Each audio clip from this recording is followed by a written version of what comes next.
A very warm welcome to all my student.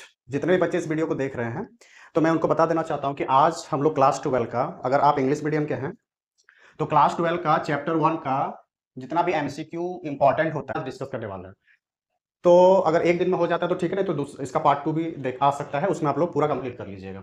इसमें जितना भी क्वेश्चन दिया गया सारा लगभग इंपॉर्टेंट है और बहुत ज़्यादा पूछा भी जाता है। तो एक एक का कॉन्सेप्ट हम लोग क्लियर करेंगे और साथ में सारे एमसीक्यू को सॉल्व करेंगे। तो चलिए स्टार्ट करते हैं। अगर आप सीबीएसई बोर्ड से हैं या जैक बोर्ड से हैं, किसी भी स्टेट बोर्ड से, अगर वो इंग्लिश मीडियम चलता है तो सबके लिए काम आने वाला है क्लास 12 में। ठीक है, तो चलिए देखते हैं, एक एक करके क्वेश्चन को सॉल्व करते हैं। और तो हमारा पहला सवाल है कि देखिए, the experimental value of the constant epsilon not is, मतलब बोल रहा है कि जो कांस्टेंट टर्म एप्सिलॉन नॉट होता है उसका एक्सपेरिमेंटल वैल्यू कितना है, मतलब एक्चुअल में मांग रहा है कि एप्सिलॉन नॉट का वैल्यू कितना है। तो जब हम लोग चैप्टर 1 पढ़ते हैं तो सबसे पहले ही जैसे कूलम्स लॉ को पढ़ाया जाता है तो वहां पे 1/4 पाई एप्सिलॉन नॉट हमारा आता है। तो बच्चों, जब आप लोग क्लास में इस चीज को पढ़ाते हैं तो एप्सिलॉन नॉट के बारे में बहुत सुंदर सा आपको एक ट्रिक्स दिए हुए हैं, जिससे आप अगर जीवन में कभी भी भूल जाते हैं तो एप्सिलॉन नॉट के बारे में आप क्लास में बहुत अच्छा से बताए हुए होते हैं कि एप्सिलॉन नॉट का वैल्यू आपको टेक्निकली कैसे याद रखना है। ठीक है, तो जिसने भी क्लास किया होगा उसको प्रॉपर याद होगा। तो हम लोग इसमें देखते हैं कि एप्सिलॉन नॉट का वैल्यू होता कितना है। तो एक्सपेरिमेंटली इसका वैल्यू कितना होता है, 8.854 इंटू 10⁻⁻12। ठीक है, तो हमारा पहला क्वेश्चन का आंसर कितना हो जाएगा, ऑप्शन डी। नेक्स्ट क्वेश्चन देखिए क्या लिखा हुआ है, the value of charge on A electron is. अब इलेक्ट्रॉन का जो वैल्यू होता है चार्ज का वो कितना है। तो देखिए हमारे पास जो एटम होता है वो तीन चीजों में टूटता है, इलेक्ट्रॉन, प्रोटॉन और न्यूट्रॉन। न्यूट्रॉन मतलब एन मतलब नो चार्ज। ठीक है, प्रोटॉन मतलब क्या होता है, पी मतलब प्लस, तो प्रोटॉन मतलब प्लस। ई मतलब होता है क्या, इलेक्ट्रॉन, और इलेक्ट्रॉन पे कैसा चार्ज होता है, माइनस चार्ज। तो इसका वैल्यू कितना पूछ रहा है कि वैल्यू कितना है, तो इसका वैल्यू होता है 1.6 इंटू 10⁻⁻19। अब देखिए, अगर इलेक्ट्रॉन है तो माइनस लगा देना है, अगर प्रोटॉन है तो प्लस लगा देना, बस इतना ही अंतर होता है इलेक्ट्रॉन का वैल्यू में और प्रोटॉन का वैल्यू में। तो देखिए कौन सा मैच खा रहा है इसके साथ, इलेक्ट्रॉन के साथ। तो यहाँ पे माइनस प्लस के साथ बताया नहीं गया है, लेकिन सवाल में अगर माइनस दे तो सबसे पहले माइनस को टिक करना। तो यहाँ पे ऐसा कुछ दिया नहीं है। तो देखिए हमारा जो 2 नंबर का जो आंसर हो जाएगा, तो एक्चुअली होना चाहिए था -1.6 इंटू 10⁻⁻19 कूलम, लेकिन ऐसा दिया हुआ नहीं है। देखिए यहाँ पे प्लस वाला दिया है तो प्रोटॉन का होता है, तो इसलिए हमारा ऑप्शन इसमें से कोई भी मैच नहीं खा रहा है, तो इसलिए हो जाएगा नन ऑफ दिस। तो ये आंसर देख के नहीं चलना, इसमें थोड़ा सा करेक्शन है। ठीक है, तो ये पे तो आंसर गलत दिया है, तो हमारा आंसर क्या हो जाएगा 1.6 इंटू 10⁻⁻19। अगर माइनस लगा हुआ रहता तो हो जाता, लेकिन यहाँ पे साथ में नन ऑफ दिस भी दिया है तो कोई तो मैच नहीं खा रहा है, तो इसलिए हमारा कौन सा हो जाएगा, नन ऑफ दिस।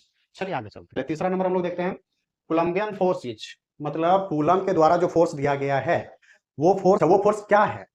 तो अब देखिए कूलम के द्वारा जो फोर्स दिया गया है कितना दिया गया है,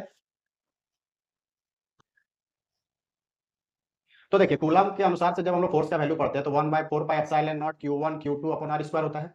तो जब इसको क्लास में हम लोग पढ़ाते हैं तो क्या बताते हैं कि कूलम लॉ के लिए 2 पॉइंट चार्ज होना अनिवार्य है। ठीक है, अब वो पॉइंट चार्ज एक दूसरे से r डिस्टेंस पे खड़ा रहता है, जिसमें फॉर्मूला में जो ये r आया हुआ है इसी डिस्टेंस को r कहा जाता है। तो आपको ध्यान रखना है कि कूलम में जो हम लोग दो चार्ज लेते हैं तो जो डिस्टेंस यूज करते हैं वो सेंटर टू सेंटर लेते हैं। कूलम लॉ में जो हम लोग डिस्टेंस का यूज करते हैं वो डिस्टेंस कहां से कहां तक होता है, सेंटर टू सेंटर। और कूलम के अनुसार से जो फोर्स निकल के आया ये किसका फोर्स है, तो चार्ज का फोर्स है।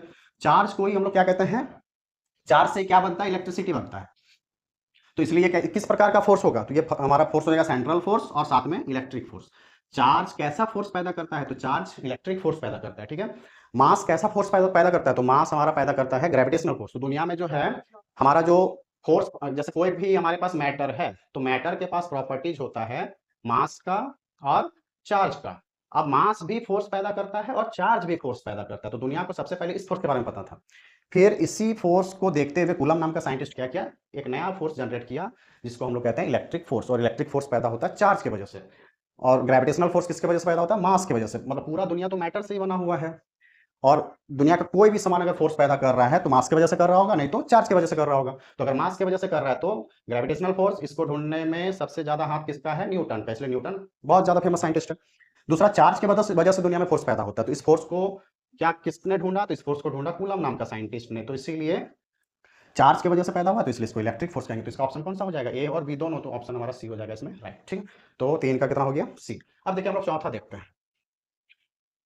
4 नंबर का सवाल देखिए क्या पूछ रहा है, क्या बता रहा है। चलिए देखिए 4 नंबर हमारा क्या है सवाल।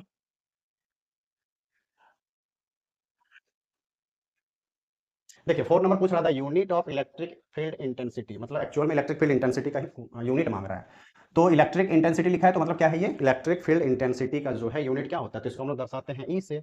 और ई का यूनिट क्या होता है, तो ई का फॉर्मूला होता है फोर्स, मतलब चार्ज अप्लाइड बाय फोर्स, ठीक है, it's called electric field intensity. मतलब चार्ज के द्वारा, यूनिट चार्ज के द्वारा प्रोड्यूस फोर्स को ही क्या कहते हैं हम लोग, इलेक्ट्रिक फील्ड इंटेंसिटी। तो इसको इलेक्ट्रिक इंटेंसिटी लिख दिया, मतलब इलेक्ट्रिक फील्ड इंटेंसिटी है। तो इसका यूनिट क्या होता है, तो देखिए फोर्स का हो जाएगा न्यूटन और चार्ज का कूलम। तो एक यूनिट तो ये होता है, क्या ऐसा दिया है, नहीं दिया है। इसका सबसे वीवीआई यूनिट जो है, जो चैप्टर 2 में हमको आपको पढ़ाएंगे, तो उसमें हम लोग इसका दूसरा जो यूनिट है वो बता के रख दिए कि वोल्ट पर मीटर होता है, ठीक है। तो इसी को हम लोग वोल्ट m-1 भी लिख सकते हैं। तो देखिए कौन सा ऑप्शन मैच कर रहा है, तो ऑप्शन हमारा डी मैच कर रहा है। तो हमको याद रखना है कि इलेक्ट्रिक फील्ड इंटेंसिटी का कितना यूनिट, 2 यूनिट। पहला न्यूटन पर कूलम, तो जनरली ये बहुत कम पूछा जाता है। तो वीवीआई सवाल कौन सा आता है इसमें, वोल्ट पर मीटर या वोल्ट m-1, ठीक है। यहीं पे एक और यूनिट आप जान के रख लीजिए, फ्लक्स का मिलता जुलता यूनिट है। तो फ्लक्स का भी एक स्पेशल यूनिट होता है जिसका जिसका वैल्यू या जिसका जो किस टर्म में लिखा हुआ रहेगा आपका, वोल्ट मीटर। अगर -1 है तो किसका हो जाएगा, इलेक्ट्रिक फील्ड इंटेंसिटी का। अगर वोल्ट मीटर लिखा हुआ है तो किसका हो जाएगा, फ्लक्स का। क्योंकि देखिए फ्लक्स बराबर होता है ई डॉट ए। अब ई का होता है ई का होता है वोल्ट पर मीटर, और एरिया का होता है मीटर स्क्वायर। एक मीटर कट जाए तो क्या बचेगा, वोल्ट मीटर ही बचेगा। तो इसलिए इसका यूनिट क्या हो गया, वोल्ट मीटर, ठीक है। तो अगर आपने सारा क्लास प्रॉपर किया है, जितना भी आपको समझाएं सारा, अगर प्रॉपर और ध्यान से आपने समझा है, सारा टेस्ट अगर दिया है, तो आपका सारा सवाल बनेगा। बहुत ईजी सवाल है। लेकिन अगर आपने प्रॉपर क्लास नहीं किया है, प्रॉपर लेक्चर को मेंटेन नहीं किया है, टेस्ट नहीं दिया है, तो आपको कॉम्प्लिकेशन हो सकता है, ठीक है। तो हम अभी कोशिश कर रहे हैं कि कॉम्प्लिकेशन ना हो, इसलिए सारा डिटेल में बताते हुए आगे चल रहे हैं। चलिए अब नेक्स्ट सवाल देखते हैं क्या है। अब देखिए हमारा 5th नंबर का सवाल क्या पूछ रहा था, unit for permittivity of free space. Free space का जो परमिटिविटी होता है उसका यूनिट क्या होता है, तो चलिए निकाल के पहले देख लेते हैं। तो हम लोग जानते हैं एफ बराबर फॉर्मूला होता है 1/4 पाई एप्सिलॉन नॉट। क्योंकि एप्सिलॉन नॉट कहाँ दिखने को मिलता है, हम लोग को देखने को मिलता है फोर्स का फॉर्मूला में, चार्ज के द्वारा जो फोर्स पैदा होता है उस फॉर्मूला में एप्सिलॉन नॉट देखने को मिलता है। तो एप्सिलॉन नॉट का फॉर्मूला क्या बन के आ जाएगा, 1/4 पाई एफ इधर आ जाएगा Q1 Q2 upon R square. अब हमको यूनिट पूछा है, तो यूनिट देखिए कैसे निकालते हैं। कांस्टेंट टर्म का कोई यूनिट नहीं होता है, तो यहाँ तक 4 पाई तक तो कोई यूनिट होगा नहीं। फोर्स का होता है न्यूटन, क्यू का होता है कूलम, 2 को क्यू होता है कूलम स्क्वायर, डिस्टेंस का होता है मीटर, 2 को डिस्टेंस है तो मीटर स्क्वायर, ठीक है। तो क्या बन के आ गया, अल्टीमेटली आ गया सी स्क्वायर बटे एन एम स्क्वायर। इसी को हम लोग कैसे फॉर्म में लिख सकते हैं, सी स्क्वायर n-1 एम स्क्वायर। तो देखिए अगर ये वाला दिया तो ये मारना, नहीं तो ये वाला दिया तो ये मारना है। तो कौन सा दिया हुआ मैच खा रहा है, देखिए सी स्क्वायर n-1 एम स्क्वायर, तो ये मैच खा रहा है। तो इसलिए हमारा ऑप्शन कौन सा हो जाएगा, बी हमारा हो जाएगा सही, ठीक है। चलिए अब देखिए what is the value of 1/4 pi epsilon not. मतलब यहाँ के बराबर क्या होता है, जैसे कूलम का नियम में ये जो 1/4 पाई एप्सिलॉन नॉट दिया है इसको के कहते हैं। तो के का वैल्यू हम लोग बार बार क्लास में जब पढ़ा रहे थे तो जिक्र कर दिया कि 9 × 10⁻9। तो देखिए 9 × 10⁻9 कहाँ पे है, तो देखिए यहाँ पे है, तो हम लोग आसानी से बता सकते हैं, ठीक है। लेकिन यूनिट भी आपको याद रखना है किसका, 1/4 पाई एप्सिलॉन का। मतलब देखिए इस पूरा टर्म को के कहते हैं, एफ बराबर होता है के Q1 Q2 अपना R स्क्वायर। अगर यूनिट आप भूल जाते हैं तो निकाल लीजिएगा फॉर्मूला से, के को इस बार छोड़ देंगे तो क्या होगा, F R square Q1 Q2, F का न्यूटन, डिस्टेंस का मीटर स्क्वायर और कूलम स्क्वायर। तो देखिए मैच खा रहा है, तो हमारा हो जाएगा n m स्क्वायर c-2। चलिए यहाँ पे थोड़ा सा करेक्शन का जरूरत है, ठीक है, c-2 कर ले। चलिए अब नेक्स्ट सवाल देखते हैं। हमारा 7 नंबर सवाल देखिए क्या बोल रहा है, the relative permittivity of water is 81। Relative permittivity of water कितना दिया है, 81। If EW and E naught are the permittivity of water and vacuum respectively, then अगर हमारे पास EW मीडियम का परमिटिविटी हो और E नॉट फ्री स्पेस का परमिटिविटी हो, तो कौन सा ऑप्शन सही होगा। तो हम लोग एक फॉर्मूला पढ़ते हैं, रिलेटिव परमिटिविटी इक्वल टू होता है permittivity of medium upon permittivity of free space. तो अगर हमारे पास ER दिया है 81, तो हमको कौन सा ऑप्शन मैच करता हुआ नजर आएगा, तो EM बराबर क्या हो सकता है, 81 E नॉट बराबर EM। तो देखिए इस टाइप का अगर ऑप्शन है तो सही हो जाएगा। तो कौन सा ऑप्शन मैच खा रहा है, 81 E नॉट, 81 E नॉट। तो ये ऑप्शन मैच कर रहा है, तो ऑप्शन हमारा क्या हो जाएगा, ऑप्शन हो जाएगा हमारा डी। अब नेक्स्ट देखिए कि the unit of electric charge, बहुत इजी सवाल, कि चार्ज का यूनिट क्या होता है बाबू। तो बेटा चार्ज को ढूंढने वाला या चार्ज का ससुर का नाम क्या बताया था आप लोगों को, कूलम। तो यूनिट क्या हो जाएगा, कूलम। मास से फोर्स ढूंढने का तरीका कौन बताया था, तो मास से फोर्स जो पैदा होता है उसको न्यूटन बताया था। तो इसलिए फोर्स का फॉर्मूला में यूनिट क्या हो जाता है, न्यूटन। मतलब फोर्स का यूनिट न्यूटन। चार्ज से फोर्स पैदा करने का तरीका कूलम नाम का साइंटिस्ट बताया, इसलिए हमारा चार्ज का यूनिट क्या हो गया, कूलम, मतलब जो जिसको ढूंढता है वही उसका यूनिट हो जाता है, ताकि मतलब देखिए ऐसा इसलिए दिया गया है ताकि लोग उस साइंटिस्ट को याद रखें जन्मों जन्म तक। क्यों?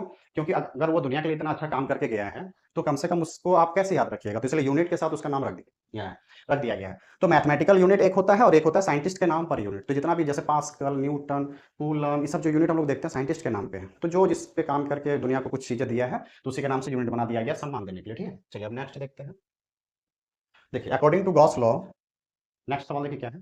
तो इसमें हमारा कौन सा हो जाएगा? Coulomb, option D. ठीक है, चलिए according to law electrostatics, Coulomb's law क्या बोलता है इलेक्ट्रोस्टैटिक्स में? इलेक्ट्रोस्टैटिक्स का मतलब होता है कि चार्ज जब कैसा रहे, चार्ज अपना, चार्ज का अगर हम लोग स्टडी कर रहे हैं और चार्ज अगर क्या रहे, खड़ा रहे चुपचाप, मतलब चार्ज अगर स्टेबल कंडीशन में है, उस कंडीशन में अगर चार्ज का स्टडी कर रहे हैं तो उसको कहते हैं इलेक्ट्रोस्टैटिक्स। मतलब फिजिक्स का ऐसा ब्रांच जिस ब्रांच में चार्ज का स्टडी कंडीशन में, मतलब चार्ज खड़ा है, उस दौरान चार्ज दुनिया में क्या क्या घटना घटा सकता है, इस चीज़ को अगर पढ़ाया जा रहा है या हम जानने का कोशिश कर रहे हैं तो उसको हम लोग कहेंगे इलेक्ट्रोस्टैटिक्स। ठीक है, अब देखिए गॉस नाम का साइंटिस्ट इलेक्ट्रोस्टैटिक्स में क्या रूल दिया है। गॉस नाम का साइंटिस्ट देखिए दुनिया को क्या बताया कि अगर कोई चार्ज है तो इससे कितना फ्लक्स पैदा हो सकता है। तो बोला कि जितना चार्ज है उसका 1/एप्सिलॉन टाइम क्या पैदा होगा, फ्लक्स पैदा होगा। तो हमारा ऑप्शन कौन सा मैच खा रहा है देखिए, तो ये वाला ऑप्शन मैच खा रहा है, जिसमें 9 का ऑप्शन हो जाएगा हमारा ए। अब 10 नंबर देखिए क्या बोल रहा है कि the surface consider for the Gaussian law is called. तो देखिए गॉस नाम का साइंटिस्ट क्या बोला कि मेरे द्वारा अगर कभी भी अगर कोई चार्ज है और अगर आप उसके कारण इलेक्ट्रिक फील्ड इंटेंसिटी या फ्लक्स निकालना चाहते हैं तो सबसे पहले इस चार्ज को आपको बंद करना पड़ेगा। ठीक है, तो क्लोज करना पड़ेगा, तो इसको कहते हैं क्लोज सरफेस। लेकिन ये बताया कौन था? गॉस, तो इसलिए इसका नाम पड़ा गॉसियन सरफेस। तो देखिए कौन सा है, तो ऑप्शन सी में लिखा हुआ हमारा गॉसियन सरफेस। तो मतलब साइंटिस्ट दुनिया को इलेक्ट्रिक फील्ड इंटेंसिटी कैसे निकाल सकते हैं, कोई हमारे पास चार्ज बॉडी है तो कितना फ्लक्स पैदा कर सकता है, उस फ्लक्स से कितना इंटेंसिटी दुनिया में आ सकता है, या मतलब कितना ताकत पैदा हो सकता है, ये बताया। तो बोला कि जितना चार्ज रहेगा उसका 1/एप्सिलॉन टाइम फ्लक्स पैदा होगा। मतलब जैसे देखिए अगर आपके पास एक टंकी है 1000 लीटर का और यहाँ पाइप निकाले ताकि पानी बाहर आ सके, तो अगर आप 1000 लीटर का टंकी में 1000 लीटर पानी डालिएगा और उसको अगर निकालिएगा तो कभी भी 1000 लीटर पानी बाहर निकल के आएगा, कुछ ना कुछ पानी बर्बाद हो जाएगा, दीवार में लटक जाएगा, पाइप में लटक जाएगा। तो हो सकता है कि आपको 999 लीटर पानी मिले लेकिन थोड़ा सा पानी कम हो जाएगा। तो उसी चीज़ को बताया कि दुनिया में अगर कोई चार्ज है तो ये क्या पैदा करता है, इलेक्ट्रिक फील्ड लाइन निकालता है। तो ये इलेक्ट्रिक फील्ड लाइन अगर किसी सरफेस से के पास हो जाता है तब उसी इलेक्ट्रिक फील्ड लाइन का नाम हो जाता है फ्लक्स। तो उस फ्लक्स का वैल्यू कितना होगा, तो बोला कि जितना ये पैदा किया होगा ना इलेक्ट्रिक फील्ड इंटेंसिटी, उससे एप्सिलॉन टाइम कम हो जाएगा, मतलब कुछ कम बाहर निकलेगा, थोड़ा सा बर्बाद हो जाएगा। तो इसी चीज को गॉस बताया था। ठीक है, तो गॉस का नियम से, और गॉस का नियम वाला जो पार्ट है उसमें हमारा गॉस का नियम का 3 उपयोग और एक गॉस का नियम का प्रूफ, ये चारों में से हर साल एक ना एक सवाल आपका आएगा ही। तो अगर आप इसका तैयारी कर रहे हैं चैप्टर 1 का, तो इस पार्ट को कभी भी नजरअंदाज नहीं कीजिएगा। अगर आपको कॉन्सेप्ट में कुछ भी प्रॉब्लम होता है तो बार बार टीचर से पूछ लिया कीजिएगा, चाहे आप कहीं भी पढ़ाई कर रहे हो। ठीक है, नेक्स्ट देखते हैं। हम लोग एक काम करते हैं, रोजाना 10-10 क्वेश्चन का सीरीज चलाते हैं। इससे आपको क्या होगा कि थोड़ा थोड़ा करके हम लोग याद करते रहेंगे तो हमारा जो 25 नंबर का एमसीक्यू आता है ना, एक भी एमसीक्यू छूटेगा नहीं अगर आप मेरे साथ कंटिन्यू बने रहते। तो हम कोशिश करेंगे कि रोजाना आपको 10-10 एमसीक्यू करा दें। तो आज यहीं तक रखते हैं, नेक्स्ट वीडियो चलाते रहेंगे 10-10 का। तो लगभग चैप्टर 1 में 70 से 80 क्वेश्चन आपको बनवाएंगे। ठीक है, और ऐसे डिटेल में समझाते हुए। तो अगर आपको लगता है कि आपका कॉन्सेप्ट अच्छा नहीं बना है तो आप कमेंट कर सकते हैं, मैं एक कॉन्सेप्ट का भी वीडियो बना दूंगा जिससे आपका पूरा का पूरा चैप्टर का एमसीक्यू बनाने में आपको मदद मिले। ठीक है, तो कमेंट में जरूर बताइएगा। तो चलिए नेक्स्ट जो बचता है, बाकी हम लोग 10 कल करते हैं, फिर ऐसे 10-10 सीरीज चलाते हैं, एक मंथ चला के देखते हैं। अगर आपका रिस्पॉन्स अगर अच्छा गया तो मैं कंटिन्यू 14 चैप्टर तक आपको एमसीक्यू करा दूंगा, एक एक करके समझा समझा के। और अगर आपको लगता है कि आपको कॉन्सेप्ट का भी जरूरत है तो आप कमेंट सेक्शन पे लिखिए।